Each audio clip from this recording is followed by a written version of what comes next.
Berjumpa lagi dalam permenungan kita, edisi Kamis 23 Juli 2020 dalam pekan ke-16 masa biasa.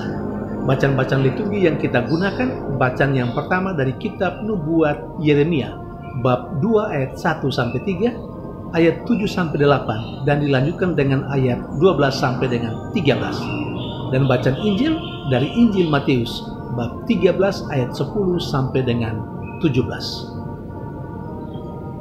Kalau disimak dengan baik kedua bacaan liturgi hari ini, kita akan mendapat kesan bahwa Yahweh Allah Israel dan Yesus Kristus dalam bacaan Injil merasa kecewa.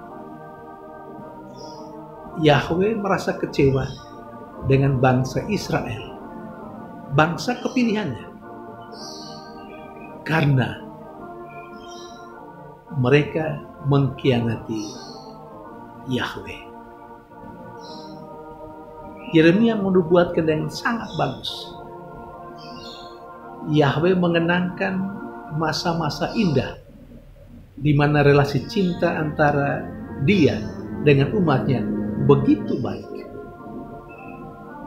Yahweh juga seakan bernostalgia bagaimana Dia mengantar orang Israel, umat kesayangannya, menuju tanah terjanji dan sampai tiba di tanah terjanji, tanah yang subur, tanah yang berlimpah susu dan madu.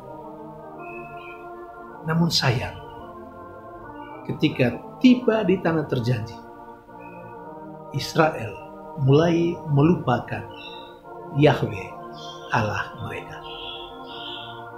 Melalui nubuat Yeremia, Yahweh Allah mereka seakan mengeluh. Mereka mulai melupakan Dia sebagai sumber air hidup, dan mereka mencari sumber air sendiri. Mereka di tanah terjanji melupakan Dia sebagai Yahweh Allah mereka yang telah menuntun mereka sampai tanah terjanji. Para nabi bernubuat atas nama Baal. Mereka tidak lagi bertanya tentang Tuhan. Para ahli hukum juga tidak menghiraukan Tuhan, tidak menghiraukan Yahweh Allah mereka. Saudari dan saudara yang terkasih, mungkin inilah pengkhianatan cinta. Cinta yang begitu indah yang dilakukan oleh Yahweh kepada mereka dibalas dengan sebuah pengkhianatan, dan justru itu dilakukan ketika bangsa Israel sudah tiba di tanah terjanji, tanah yang berlimpah susu dan madu. Artinya apa? Ketika pada masa-masa krisis mereka tetap berelasi baik dengan Yahweh Allah mereka.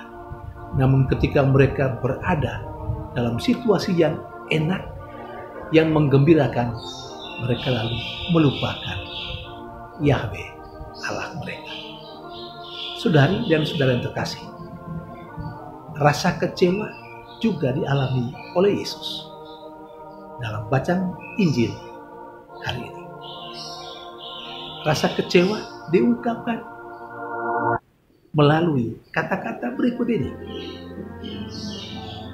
Mereka melihat dan melihat, tapi tidak menanggapi. Mereka mendengar dan mendengar, tapi tidak mengerti. Rasa kecewa Yesus karena berkali-kali Yesus mengajarkan kepada mereka. Berkali-kali mereka menyaksikan dan melihat sendiri perbuatan-perbuatan ajaib, mujizat-mujizat yang dilakukan oleh Yesus.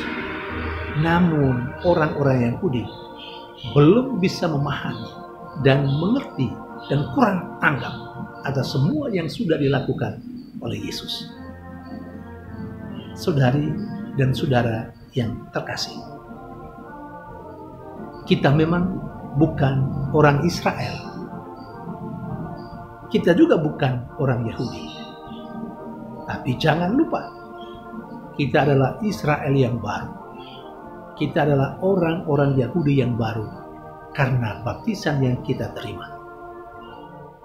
Melalui pembaptisan, kita menjadi orang yang mempunyai relasi kasih dengan Allah. Melalui pembaptisan, kita mengakui, kita mengamini Allah adalah Allah kita dan kita adalah umat Allah. Mungkinkah kita punya sikap dan tingkah laku seperti orang-orang Israel, seperti orang-orang Yahudi itu? Mungkinkah ketika pada saat-saat kritis hidup kita beralih dan kita mencari Tuhan, kita meminta Tuhan, dan Tuhan menolong kita? Lalu sesudah kita berada di atas angin, ketika kita berhasil, lalu kita melupakan Tuhan. Mungkinkah ada sekian banyak warta tentang kerajaan Allah, warta tentang kebenaran yang diajarkan oleh Yesus Kristus melalui gerejanya? Sekian banyak hal yang telah kita lihat, kebaikan-kebaikan Allah. Mungkinkah sekalipun sekian banyak peristiwa yang sudah kita alami sebagai ungkapan cinta Tuhan kepada kita, namun kita juga tidak mengerti dan tidak memahaminya? Saudari dan saudara terkasih, warta keselamatan, warta kebenaran yang disampaikan oleh Allah melalui siapapun, melalui gereja, melalui para mahkotbah, melalui para imam, melalui siapapun yang berkehendak baik, mesti ditanggapi dan dimengerti oleh kita.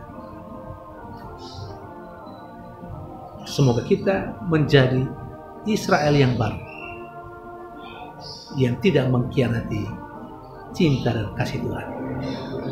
Semoga kita menjadi orang-orang Yahudi yang baru, yang mau dengan cepat menanggapi dan memahami warta yang berasal dari Tuhan. Tuhan memberkati.